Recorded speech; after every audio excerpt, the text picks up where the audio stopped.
All right, so welcome to Resilience for Free, how solar storage could protect multifamily affordable housing from power outages.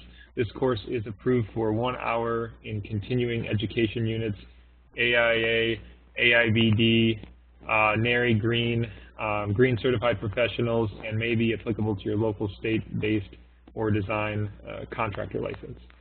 Today I'll be your moderator. My name is Brett Little, and I'm the Executive Director here at the Green Home Institute. The Green Home Institute is a nonprofit with a mission to empower people to make healthier and more sustainable choices in the renovation and construction of the places we live. Big thanks to our sponsor, Anderson Window. Check them out for all of your new and existing fenestration needs. Check out their sustainability section on everything that they're doing to be more sustainable as well. And finally, do you support greener, healthier, better homes? Become a member today. Help keep these sessions free. Get discounts on further CE sessions or discounts on green building certification costs. All right, so with that, I am excited to introduce Seth Mullendor. He is the project manager for Clean Energy Group, an organization out of Vermont. He serves as the manager and analyst and technical advisor for power systems, solar PV applications, and battery storage projects. Seth works with policymakers and project developers on outreach and coordination of energy storage project development, and he provides research and reporting of energy storage technologies, policies, and supporting market structures. Prior to the Clean Energy gig, he served as a Sustainable Energy Fellow with Union of Concerned Scientists and worked with the Maine Clean Communities to help advance clean energy transportation initiatives in Maine. He's been involved in a lot of academic research on renewable energy, energy storage, and energy equity. That's a new one, pretty interesting. And he holds his master's in civil engineer and civil and environmental engineer from Stanford University, and a bachelor's of science in geosciences from the University of Southern Maine. So with that, welcome Seth Mullendor, and take it away. Thank you, Brett, and thank you everyone for joining us here today. So the topic is Resilience for Free, talking about how solar and storage can protect specifically multifamily affordable housing from power outages, with the tagline for little to no cost. So this is going to cover some of the findings that we did for a report, Clean Energy Group did for a report back in October of last year. I'll go through those findings more towards the end of this. We're going to start with some background information, just give you more information about what these systems look like, what the economic opportunities are for solar and storage, and why all of this is important. First of all, I'd just like to tell you a little bit more about the organization that I am with, Clean Energy Group. We are a national nonprofit. We're located in Vermont, but we are a national organization. And we are completely foundation funded. This is a list of some of our foundations: JPB Foundation, Kresge, Cerdna, Barr, Cummings. We also have a sister organization called the Clean Energy States Alliance that is a membership organization of clean energy fund managers from different states across the country. These are system benefit charges and other clean energy funds that are in existence throughout states. So I am a project manager primarily on our Resilient Power project. This project has been around for a couple of years now. Really, it was something that was a concept that came about primarily after Hurricane Sandy, when a lot of people in urban areas and throughout the states in the Northeast were left without power. A lot of poor and vulnerable communities were left without backup resources. A lot of diesel generators that were existing on site either failed or ran out of fuel, and caused a lot of hardship for people that had difficulty relocating to other areas. So we started looking at alternative ways to provide power resiliency for people in emergency situations. This was just about the time that storage costs were beginning to drop, energy storage. And of course, solar has been on the rise quite a bit lately and continues to increase its deployment across the country. So our work is primarily to increase awareness of these systems and also to engage with local officials, policymakers, as well as developers to try to help advocate for policies, financial structures, and markets that can advance solar and storage with a focus on low-income and related vulnerable communities, both in the affordable housing sector as well as critical public facilities that support these communities, such as police stations, fire stations, emergency shelters, and some medical facilities as well. We work with developers at a very local level and also work with state and federal officials in order to try to advance policy. We're very active at the moment in California, which has a lot of funding in play around solar and storage. And in addition to this, we also, through the foundations that support us, we have a small technical assistance fund, which we can help with some of the pre-development costs if people are looking, developers, housing developers, or community facilities managers are looking to develop a resilient power system for their community. We can help with some of the initial engineering costs and financial feasibility in order to support those. If you want to learn more about us, you can go to resilient-power.org. We put out a lot of reports. We have regular newsletters, blogs, and webinars where we have some of our information as well as a lot of organizations that are working in this sector. So with that, I'd like to get into the topic of resilient power. This actually is just a little bit more about our work. We've got about a dozen projects in the housing sector across the U.S. You can see California, New York, Chicago, New Jersey, Boulder, Colorado, Austin, Texas. So really a lot of different areas are looking at this. And we're trying to demonstrate not just the clean energy benefits of this technology, but also the fact that this is better than the default today of diesel generation in many respects. It can't do everything, but it can do a lot of things. And in many markets, there's also an economic advantage to using both solar and storage. We'll go into that a little bit more here. So what are we talking about when we're talking about resilient power? Well, basically providing services when the grid is not available, when there is a power outage. You know, this can happen for any number of reasons. We're seeing that as the climate shifts, it's causing more drastic and severe storms, and they're happening more frequently. So outages are actually occurring more often, and not just that, the outages that are occurring are actually becoming longer. But technology is advancing, and our system is starting to get a bit smarter. So resilient power is having power for at least some critical loads when the power is out. As you can see in this graphic here, you want to have some things still available. When there's no grid electricity with a solar and storage system, as illustrated here, today things would primarily be running directly through solar power. And then when the sun's not out or it's in the evening, the backup power would be powered by the battery, which hopefully has been charged throughout the day. It has a lot to do with proper sizing of systems, which we won't get too in-depth into in today's talk, but if you want to learn more about that, you can either reach out to me or go look at some of our resources on our website. We talk some about system sizing. It's very specific to different facilities that you're working with.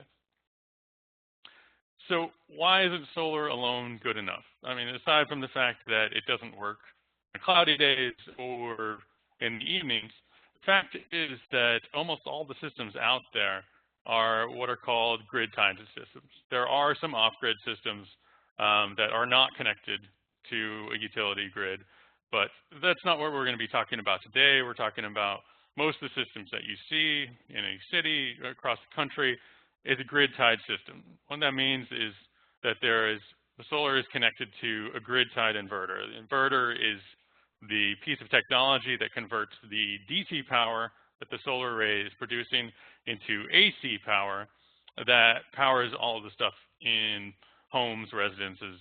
Very few places are connected on a DC circuit. So pretty much everything that you're running in your house runs off of AC. Anything in commercial businesses pretty much runs off of AC as well. So that's the energy that we use in all of our daily activities. But it is mandated that these grid-tied inverters, when there is power outage, when the utility power goes out, that they must also be knocked offline. So that means the inverter turns off. It's not going to convert any of the solar power from DC to AC anymore, and you have no power.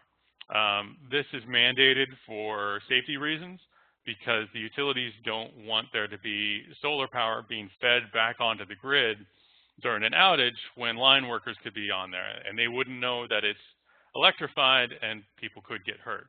It makes sense, but the problem is it leaves all of these solar resources unavailable in an emergency when really you could use the power the most.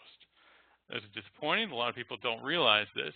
There are a few inverters out there today that allow you to plug a couple of things into them during an outage. They can partially disconnect. So there are systems out there, but they can only do limited things. So I want to talk more about resilient power system with solar, and that involves the addition of energy storage. Energy storage can come in a number of forms. The focus of our work for resiliency is going to be battery storage. You can also store energy thermally through water heaters. There's been a lot of talk about that. You can do it through ice as well, but you can't get power back out of those. So we're going to be talking about batteries. The most common batteries that you'll see today are advanced lead acid batteries that have been around for quite some time. Most people are pretty familiar with those. They're similar to what you have in your car, but they're a bit different version because they're meant to be cycled very deeply. So you discharge most of the power, where in your car, you're just looking for a little bit of boost. So similar type of technology, but a little bit different. Increasingly, what we're seeing is lithium-ion batteries. You may be aware of the Tesla Powerwall. There was a big splash about that last year. A number of other companies are also providing lithium-ion batteries. They are able to do more with less degradation than lead-acid batteries, so they're becoming more and more popular, and the costs are really coming down. Lead-acid is still cheaper, and for just backup power, lead-acid may be the right choice. But if you're trying to do more complicated things where you'll be charging and discharging every day or every few days, lithium-ion is typically the better choice. There are other chemistries out there. There are things called flow batteries, usually for larger applications when you're getting more in the megawatt scale of energy. So big facilities might be interested in flow batteries. And there are even aqueous batteries that are based on water technologies that have no hazardous chemicals. So if that's a concern, there are options there too. So what this schematic is looking at is the basic design of a solar storage system. So let's just go back once and look at solar only. So you still have that system. Instead of the grid-tied inverter, though, and this is a DC coupled system, you can either have an AC coupled or a DC. In a DC system, the solar array is directly connected to the battery, so it's directly charged through a DC connection. Solar produces DC electricity, and batteries store electricity in DC. So the battery-based inverter, or what's sometimes called a bidirectional or a dual inverter, can take the DC from solar, directly charge the batteries. It also can take DC power from either the solar array or the energy storage and convert it into AC power. The other main difference that you have is you have the addition of a critical load subpanel. That's where you're going to be isolating the critical loads that you want to run during an outage. For some cases, you may be able to just use all the loads. Most of the times, that's not really feasible at this time. And some residential facilities, it might be because they don't have huge power demands. But when you're talking about commercial buildings, you're going to need to isolate some critical loads to run off of just your solar and your battery. You can also tie into this system another form of backup generation if there's an existing diesel generator or a combined heat and power unit. Those can also be tied into this and can work through the critical load subpanel to support some loads that maybe solar and storage aren't ideally designed to. We'll talk about critical loads and what you should think about with those a little bit later. So this is the DC side system. This is what you would generally see in a new build when you don't already have existing solar array. So it can be buildings that already exist but don't have solar yet. But if you already have solar, this may not be the best option. If you already have an existing solar system and you're looking to retrofit to make it a resilient system and add energy storage, you will probably be looking at an AC coupled. This is because you want to be able to take advantage of the existing inverter that you have there and the existing wiring. So instead, you're going to have the battery inverter and the grid side inverter. You'll have the two inverters instead of having just the dual battery inverter in the other system. So really, that's the main difference between these. Basically, the solar array gets converted from DC to AC and back from AC to DC to store in the battery instead of going directly DC to DC. You lose a little bit of your energy. It's a little bit less efficient because you're doing two power conversions instead of just a basic DC conversion, which is pretty efficient. But there are a lot of cost savings that tend to outweigh that for retrofits of systems.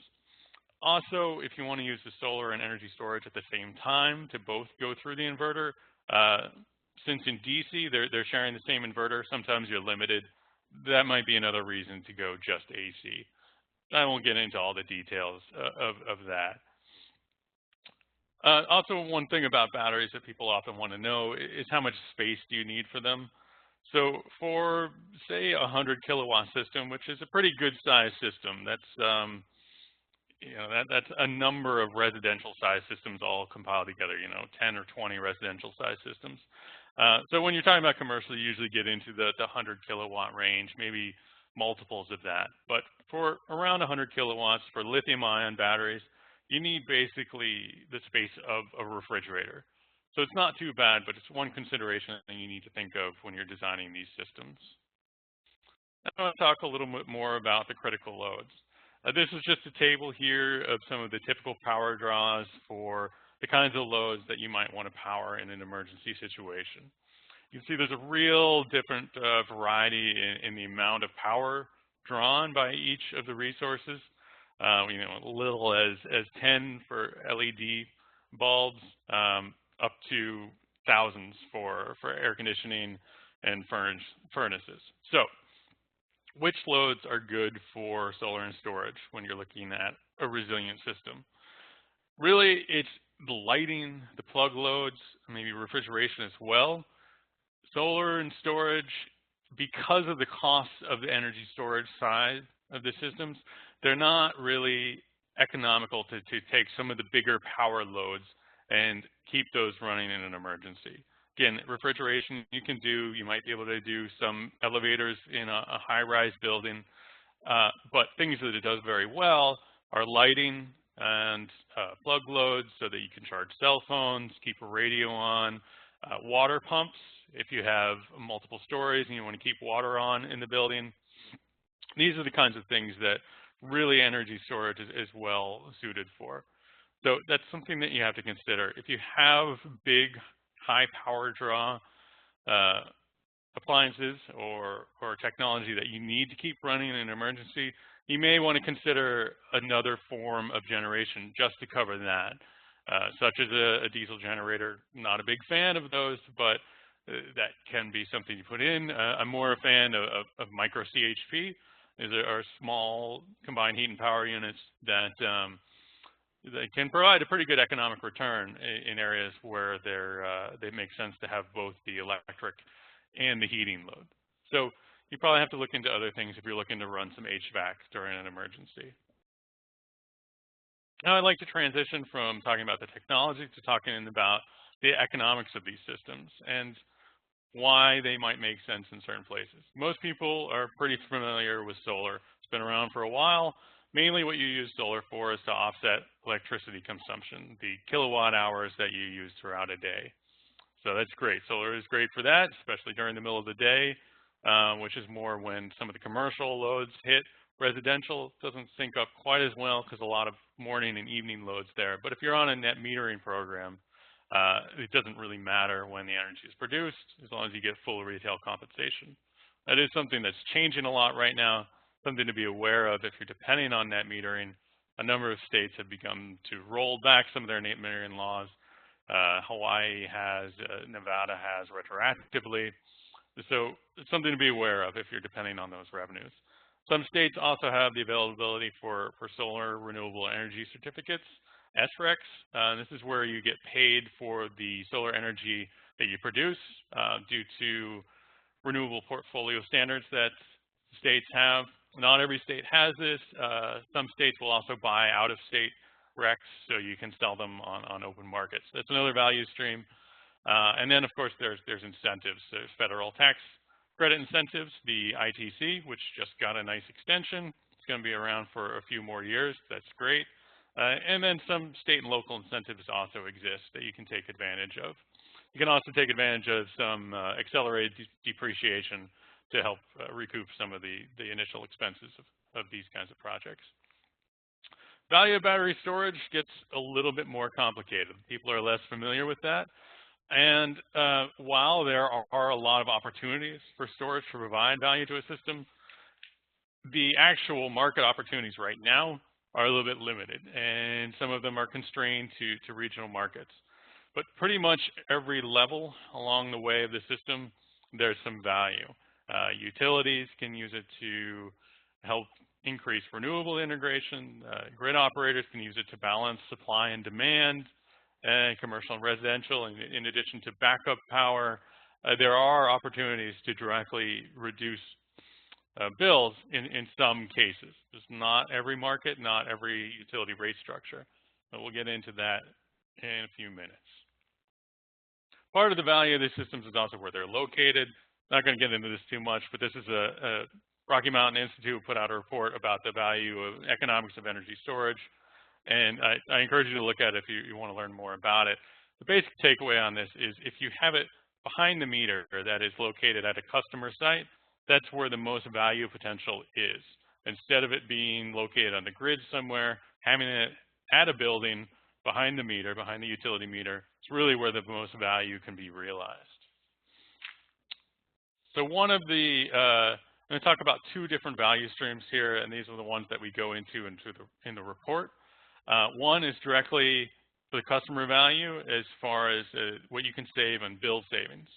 So this graph shows, or this visual here shows the difference between energy consumption, the energy volume that you use throughout a time, versus energy demand, which is the instantaneous, this is how much I'm using at every moment. So the first two, there's a building A and a building B. Building A is using the same amount of high electricity use throughout a day. Building B varies with less in the morning, a little less at night, and hits its peak in midday. Both of them, so they have very different consumption. Building A is going to consume a lot more energy over the day because it's using that high amount all day, whereas building B is using less throughout the day. But they're both going to have the same peak demand, which means that the midday that the building B is hitting is the same level as building A is hitting throughout the day. So the charges that they're going to be charged for their demand, which is based on this peak demand over a billing period, usually a month, is going to be the same for both buildings. So while building B may pay less of the energy charge for the consumption, it will pay the same demand charge as building A.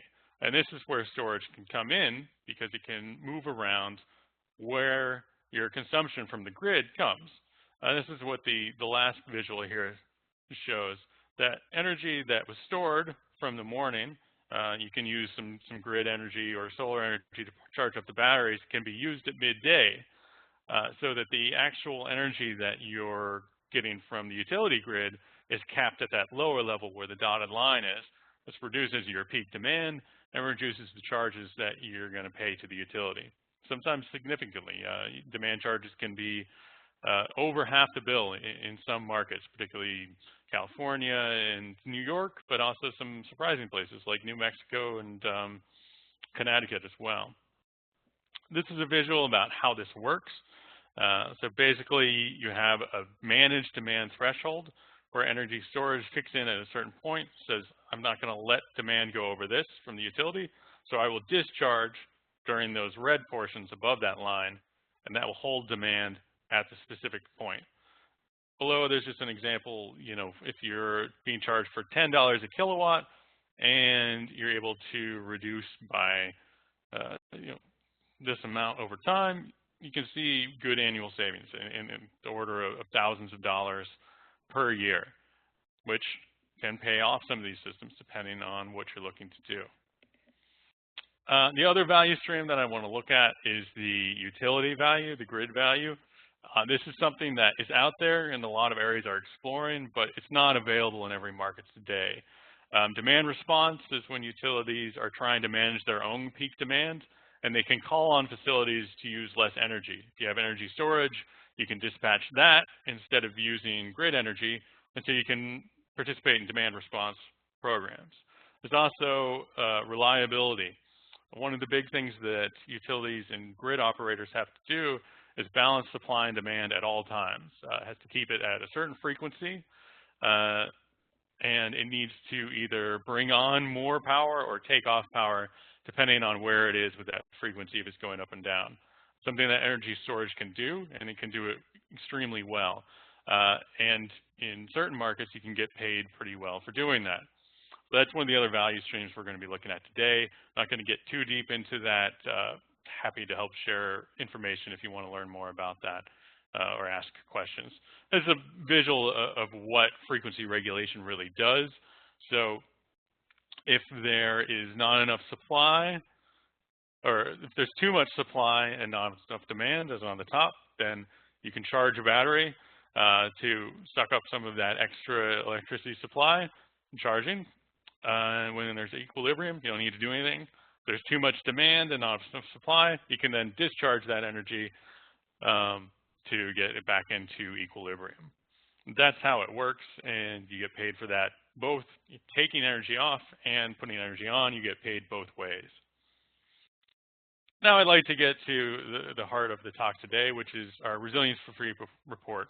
Again, we put this out last October, and it looked at a basic economic analysis of affordable multifamily housing in 3 different markets. The economics that it looked at were just for the common area building loads, not for tenant loads.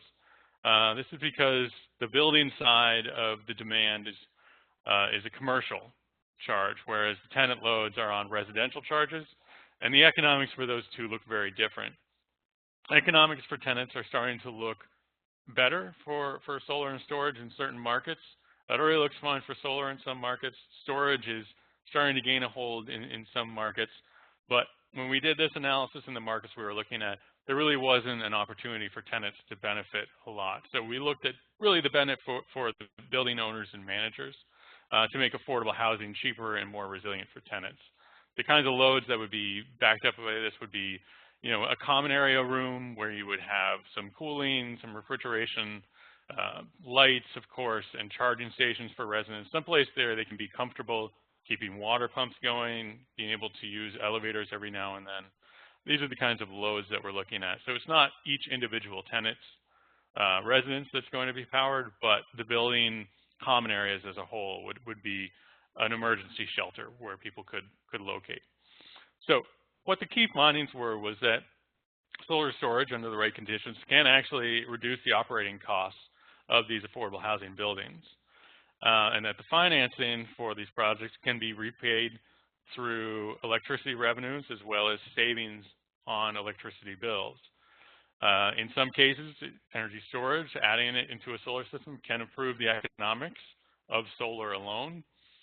And in the analysis that we did, you can actually get resilience for free. That's the tagline for the report. The reason that we say this is it's very hard to put a value on resiliency. We keep trying to get people to do this, but it's very difficult to say, if you have a senior home with disabled people in it, what's the value of making sure that they have what they need when there's an emergency outage? It's very hard to value, and it's not just the cost of replacing a diesel generator that might fail when a storm hits. We also found that there are a lot of problems that still need to be addressed to make this a viable market. There's financing gaps, and there's no performance track record really established for storage. So it's difficult to get these things financed at this time. Plus, there are some policy incentives that need to be put in place to really make a difference and start getting projects done. So the 3 cities that we analyzed in this report were Chicago, Washington, D.C., and New York City. So first, we'll look at Chicago. Again, if you want to get more in depth on some of the analyses I'm showing here, the report is freely available on our website, or let me know and I can send you a copy. So let me just talk a little bit about what the economics includes. It includes operating and maintenance costs, warranties, insurance. It does not include some of the financing considerations. That was a bit beyond the scope of this. So it doesn't look at the actual economics if you were to try to get these financed and have to pay a return. What it does include is it does include the investment tax credit, which you can use for both solar and storage. Storage can only have the ITC if it is primarily charged with solar and not from the grid. It has to be 75% charged. But in this case, we're assuming that that is the case, and then you can take that credit for both of these. In addition to that, accelerated depreciation is also taken into account. So for Chicago, you can see that the economics of solar alone aren't really very good. You see over a 20-year payback. This is partly due to the fact that energy costs in Chicago are pretty low, considering some of the national costs. Chicago doesn't have the best solar resources. It's not the Southwest. And Illinois doesn't have really an SREC market, so you're limited to selling it out of state, which is a pretty low market compared to some state markets.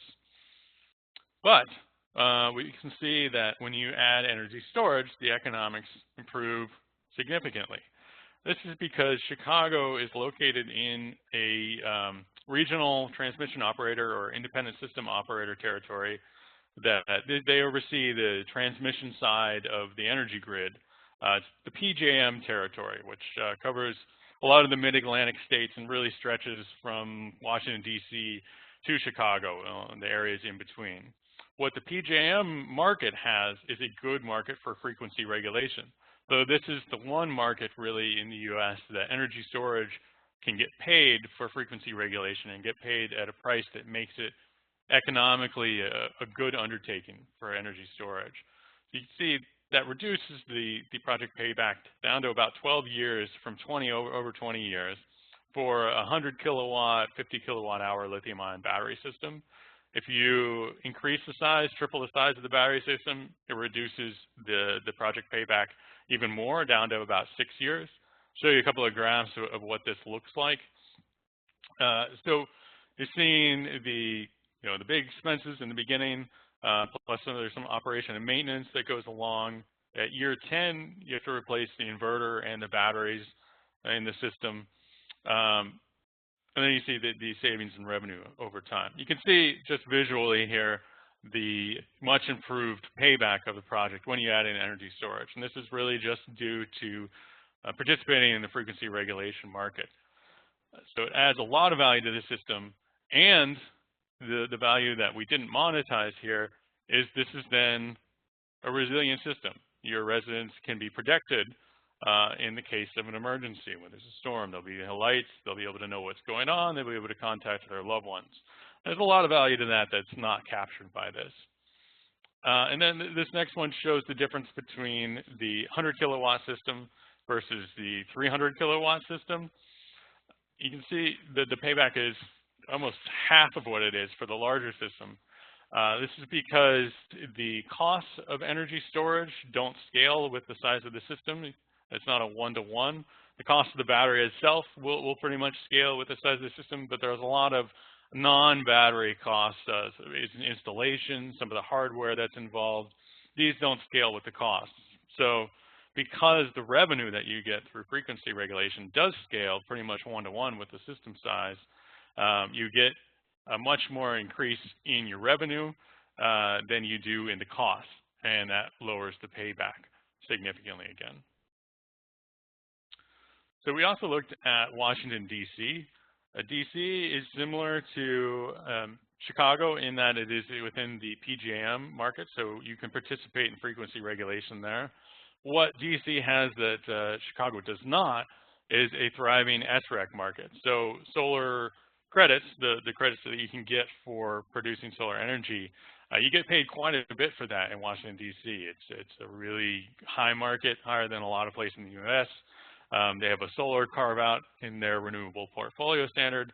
That brings the payback period for a solar system in Chicago to about 3.5 years. And also, the solar system in Chicago is sized quite a bit bigger because the economics just make a lot more sense. Adding energy storage to that and participating in the frequency regulation market, you can see it increases the cost, but keeps the payback period at about 3.5 years. So the same payback. Over time, while the payback period is the same for both, you see a greater cumulative project value with the energy storage system over time than you do with solar alone. And once again, solar alone can't protect you in a storm, whereas the solar and storage can and provide that extra resiliency value. The last market that we looked at in our report was New York City. New York City is significantly different than the other two markets that we looked at. It is within the ISO, New York ISO, so that's the New York Independent System Operator, does not have a market where energy storage can participate in frequency regulation. Doesn't actually have any very good market opportunity for energy storage as far as participating in utility programs. There are some local programs, but we tried to model the economics of those. Con Edison there has a demand response program that storage can participate in, but it made the economics worse trying to participate in that program, so we did not include that in our analysis. The only revenue savings potential that we could use for storage in the analysis of New York was through the demand charge management. So reducing the demand charge cost, the peak demand for the building, was the only way that we could recoup some of the cost of the energy storage system.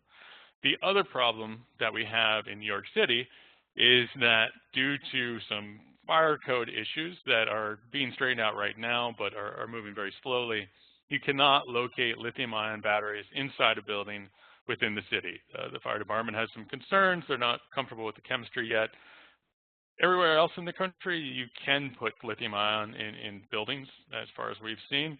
But New York is an exception, and they're working it out. So we were limited to lead-acid batteries, which also did not improve the economics of the project. Lead-acid is a bit cheaper, but they had to be sized very differently, and the performance is very different and not ideal for this application. So that provided another difficulty in making the economics work in New York City. Solar, you can see, is pretty good in New York. That has a lot to do with New York City, or New York State has a solar incentive program. That's pretty good and brings down the cost of solar. You get about a 4-year payback for solar alone. The solar system size is very small in New York. This was based on projects that we've been working with. I should say all of these economics we're looking here are based on actual projects that we've been working with developers on. So these are not just pie in the sky numbers. They're taken from real world costs and revenue estimates from the time that we did this report. So the system is much smaller because in New York City, a lot of your rooftop space is constrained. There's a lot of shading from other buildings. And we thought that 30 kilowatts was a more reasonable size instead of the 100 kilowatt and above that we see in the other projects. So we have a 30 kilowatt, 60 kilowatt hour lead acid battery system that's tied into this in a resiliency system. The project payback gets reduced, gets actually added to quite a bit when adding in the battery system and making it a resilient system. So you increase from 4 years to 14 years. Still within the lifetime of the project, but if you're going to try to get financing for this, it looks a lot less attractive. So it makes it more difficult in New York City. And this is a look at what the economics look like in New York City. You can see, as opposed to the other projects that had a dip in the cumulative project revenue at the 10-year mark alone, this has it at 7 years and 10 years. This is because lead acid batteries, doing this kind of daily cycling for demand charge management, will not last as long as lithium ion. So it's replaced at 7 years. We're hoping by that time that New York will have figured out what they're doing. You can replace it with lithium-ion, or there are lead-acid batteries that are better at doing this. So we didn't replace at year 14 again, which would have impacted the economics even more if we did have to do that. So again, the savings that you see here are through demand charge management of the building. Basically, that covers the cost of operation and maintenance of the storage system over time. The economics, the overall economics of the project are really supported by solar and the fact that New York has solar incentives in place that make it much better investment to do solar within the state. So some of the takeaways we took from the report was for areas like New York City, for New York State, areas that are trying to encourage resiliency. This was one of the states that was very much impacted by Superstorm Sandy. They have a lot of interest in making their communities more resilient. They're going to have to do something to provide some public support. They're currently going through their re-envisioning the energy system there called their REV process, which is really a market-based system.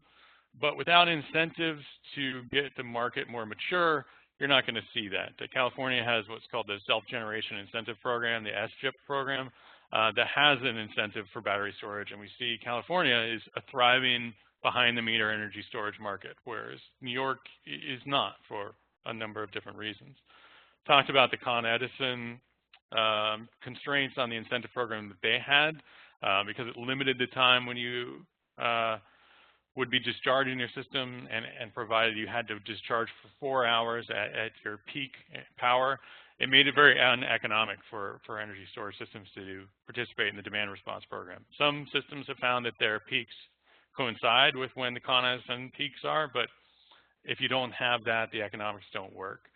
It also needs to be a priority for disadvantaged communities, low income, senior housing, places that have more difficult financing and don't have the resources to get these programs going. That's really a big focus of our program, and needs more incentives to be put in place. So that's really what I have for you as far as the presentation goes. Again, I went over a lot of the report information here. I understand kind of quickly. If you'd like to learn more about it, please ask a question or refer to our website where the report is there, Resilience for Free. So now I'd like to open it up. Brett, any questions that you'd like to discuss, or questions from the audience, and take what time we have for that.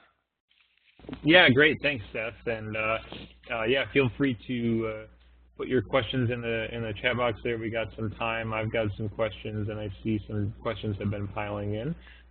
So let's kind of go in order here. So how would the system look for a DC-based microgrid? Yeah, so basically the graph, the chart that I showed, the DC system, that basically is a DC microgrid. Microgrids have different definitions depending on who you're talking to. A lot of people discuss microgrids as multiple buildings. So it's just taking that system that I showed and expanding that to include more buildings. What these systems have, I actually forgot to mention this when I was discussing it, is the dual inverter that has the capability to disconnect from the system. So there's an automatic transfer switch that when the utility is not producing any more power, the system automatically islands.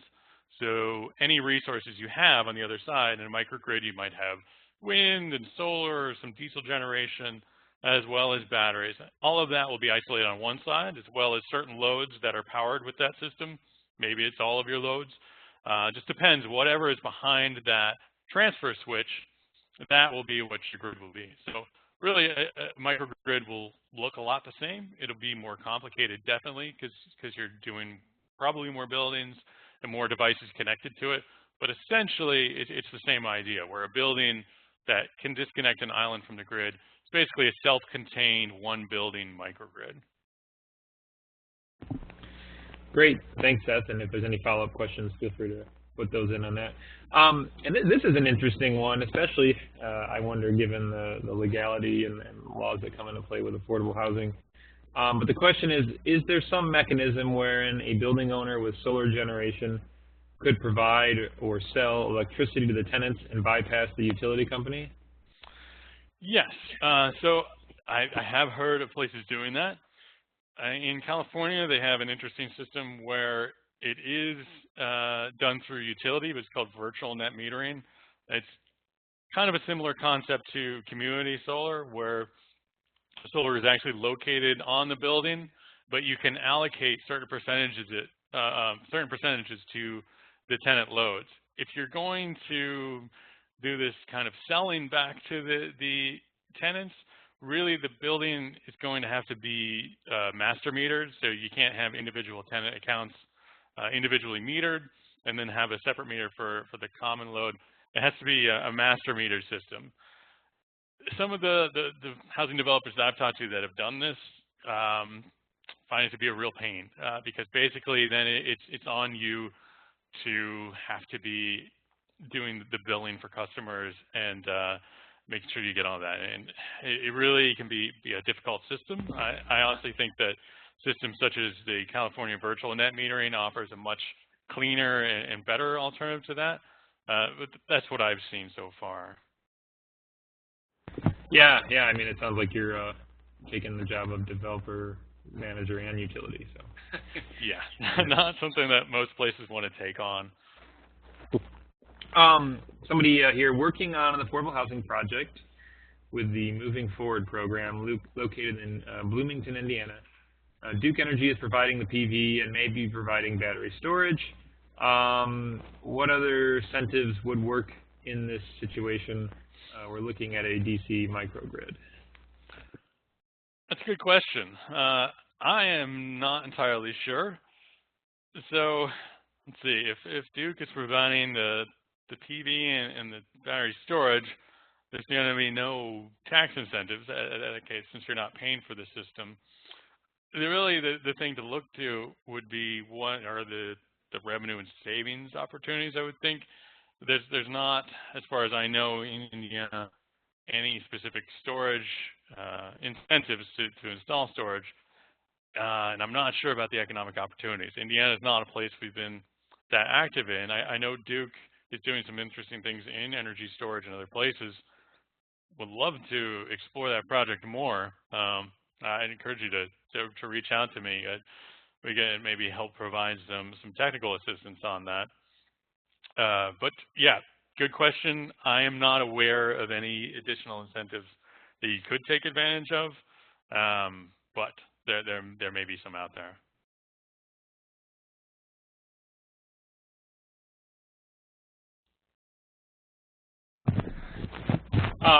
Keeping on that financing discussion before we get into some of these other technical questions, I've got a question on that end.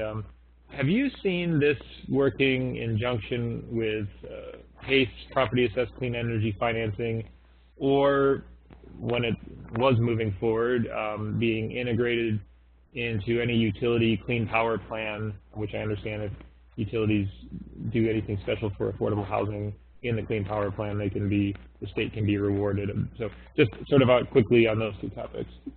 Yeah, so I know that the PACE has been used for a solar and storage project at a commercial facility, so the commercial PACE.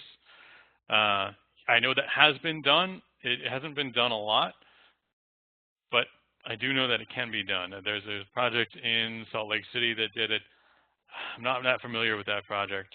We found PACE to be a difficult avenue to go through. It can be difficult even with just solar alone in some cases. It's certainly something we're exploring, but haven't found a lot of headway with. As far as the clean power plan, again, that's an area that we've been looking into. Unfortunately, the incentives for low-income housing, they have a double incentive for efficiency for early action in low-income housing, but so far generation has not been a part of that. So while you can get credits for early action generation in facilities like affordable housing or any housing, you don't get the double credit. Energy storage is not really in play as much through the Clean Power Plan. It is on a larger level in that as states find the need to balance more and more intermittent wind and solar resources, they're going to have more of a need for things like frequency regulation and demand response that they're going to need to call on. So there may be more value potential that gets created as states start to look at how are we going to deal with all this renewable variable generation coming online. But at this time, there's no direct path for storage to participate in it. It's actually mentioned quite a bit in the Clean Power Plan, but they also say you can't directly get incentives for using energy storage. It can just help you get there. Great. Can we extrapolate the same data for single-family projects out of those 3 regions? So yes and no. Again, for single-family projects, you're not going to have the demand charges. They're going to be completely on residential charges. In some places, there actually is an avenue for residential charges to for storage to make an economic play there. We're seeing in California, there's starting to be, through time of use rates that are going to be mandated for all net meter customers. There may be a play for storage through arbitrage, so there is a way there. In Nevada, of course, there's a big opportunity there because you don't get full retail rate for the energy that you export to the grid, so self-consumption is a good deal there, as well as in Hawaii. What you can do is that there's a pilot project I'm aware of in Maryland that is a group of single-family properties that have solar and they have battery storage. And those systems are all quite small, but they're being aggregated together and submitted to the frequency regulation market as one resource, and all getting compensated for together as an aggregated resource participating in frequency regulation. You have to have a certain amount of battery in order to be able to play in that market. It's 100 kilowatts, so it's not a huge amount, but enough that a home's not going to be able to do it. But this pilot project that is about to get up and running is going to be doing that. So in that respect, these kinds of things can be applicable to single-family homes. Great, thanks. Can you relate this to the capital I, capital S, capital O, parentheses, duck, or quoted duck graph, and how it would integrate at the local level? Yeah, definitely, the California duck curve. So I'm very familiar with this. For people that don't know the duck curve, basically it shows that as more and more solar comes online, the utility demand for electricity is going to be high and going up in the morning. People are waking up and it goes up, and then solar starts producing a bunch of energy, and it's going to dip way down as you get towards the middle of the day. Solar is at its peak production. People have gone to work. They're not using energy as much at home. There's this big crash as solar is producing a bunch of energy and it's onto the system. The utility has to dial back the power that they're producing and providing. And then when people come home from work, as solar generation is easing off for the day, it ramps way back up. This is a big concern for utilities because they can't deal with this fast ramp down, ramp up. Some facilities like nuclear really can't ramp much at all, if at all. Coal is the same.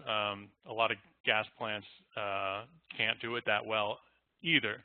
So energy storage is actually something that's being looked at very much in these markets. California has a mandate for 1.3 gigawatts of energy storage precisely for this reason. They're concerned about the duck curve and they want to know what to do about it.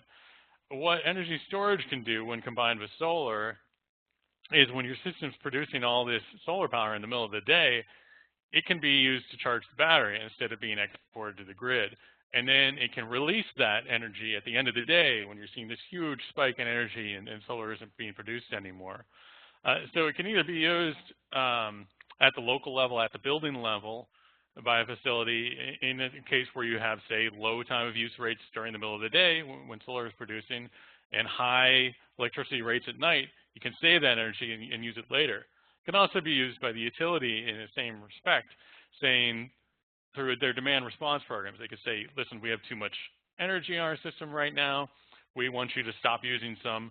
you can just stop exporting that solar and charge up your battery. And then at the end of the day, they say, okay, we need a whole bunch of energy right now. Can you turn on some stuff? This is big commercial facilities have traditionally done this that have very energy intensive things. But if you have 1,000 households that have battery storage, they can say, all right, we'll just start using our battery and we'll stop using the grid electricity. That has the same effect. And you get paid for those programs, these demand response programs. Energy storage is just starting to emerge as a player in some of these. A lot of the solar companies that provide storage, such as Solar City and SunVerge, some of these places already have their systems, the capability in there to aggregate them. So this is really going to be something that becomes a future opportunity for these systems, really probably in the next few years. Well, playing off that question and the next question that came up about focusing on some of the economics of this in California, you were saying that you know, potentially being able to provide that storage when demand is needed, that customers can get paid for that? Yeah. So there's a couple of there was just a release. I forget the name of the program, but it's kind of a pilot utility level program. The ISO there, the California ISO. I said utilities have to do this demand management program, and a couple of energy storage companies out there, STEM and Green Charge Networks, they had winning bids that they submitted to this capacity for demand response. So they are already participating with their behind-the-meter customer systems that they've aggregated to participate in this market. It's not wide scale yet. It's not something that any individual can just sign up for, but companies are starting to make this happen. It is happening. And as far as the California economics, stay tuned. Next month, Clean Energy Group, along with several partners out in California, are going to be releasing an analysis that's California specific and looks at the economics specifically in that market. California is about to come out with or they're starting to design $1 billion program for solar and multifamily affordable housing in California, and storage is likely going to be part of it. So we're putting out some analysis to help support that program being put together. All right, that's great. Well, hey, for those of you here listening live, you should get your CEUS certificate sent to you. For those of you listening on demand, make sure to follow up with the 10-question quiz right after we wrap up. One last question before we close out here. I know maybe a little tricky with affordable housing until the cost of electric cars come down, but what about the concept of encouraging electric car storage in the affordable or in multifamily development to use those as the batteries? Have you seen anything like that or any connection to that? Yeah, so there are some pilot programs, not in affordable housing, but some fleets of cars. I know there's a project in California that is looking at using EVs for the battery storage for this regulation and providing grid services. And you could also hypothetically use it for resiliency. A lot of the batteries aren't that big. Some of the Tesla models are getting big where you can really do a lot with those. The one problem with that is that using the batteries when you're charging and discharging them, not for driving around, it still can cause degradation to the battery. So there's a lot of concern over people who we don't really know how that's going to affect the drivability of the car over time, how that's going to shorten the lifespan. But as far as EVs and affordable housing goes, this is, again, something that's starting to be looked at more and more, and solar and storage are playing a part in this. There's a company called PowerTree. They are multifamily housing, not just affordable housing, but they have a product that's solar panels, energy storage, and electric vehicles charging equipment that's all packaged together. And they actually pay the housing developer to have their system installed at the multifamily housing project. They get a monthly lease for having the equipment there, and the solar and the storage do all of the electricity for the charging station. It's opened up as a kind of neighborhood hub for electricity for EV charging, and the affordable housing owner not only gets EV charging at their complex, but they also get paid a rental fee for having the equipment there. And it's open to tenants that have EVs as well. So this is something that's starting to develop, and it's pretty exciting. Oh, great. Yeah, I'm glad. All right. Well, this has been a really great presentation, Seth. Just from my own perspective, we're seeing more and more interest on the concept of both zero energy residential projects. I can't believe every day I just hear more and more about some more that are coming online, especially in the Midwest where we do a lot of work, as well as resiliency. We are seeing more and more concern about the idea, especially the idea like that you brought up, that it's kind of a slap in the face to the end user who invests all this money into solar energy, and then when the grid goes down, they say, oh, you can't use your own energy. So the storage piece is a huge piece of that, and so excited to see that to move forward. So with that, we're going to be having some more sessions coming up here at the Institute that should be available online, focused around zero energy and resilience. And then Seth, again, just reiterate where people can get more information in regards to what you guys are doing. Yeah, so our Resilient Power Project is at resilient-power.org, or Clean Energy Group is cleanegroup.org, or just put in Resilient Power in your browser and we come up and you can find us there. Also, feel free to contact me at Seth@cleanegroup.org. Happy to talk to you. So thanks for having me here. This has been great. Yeah, thank you, Seth. Thanks to the Clean Energy Group. That's the end of our session. Have a great rest of the week. Take care.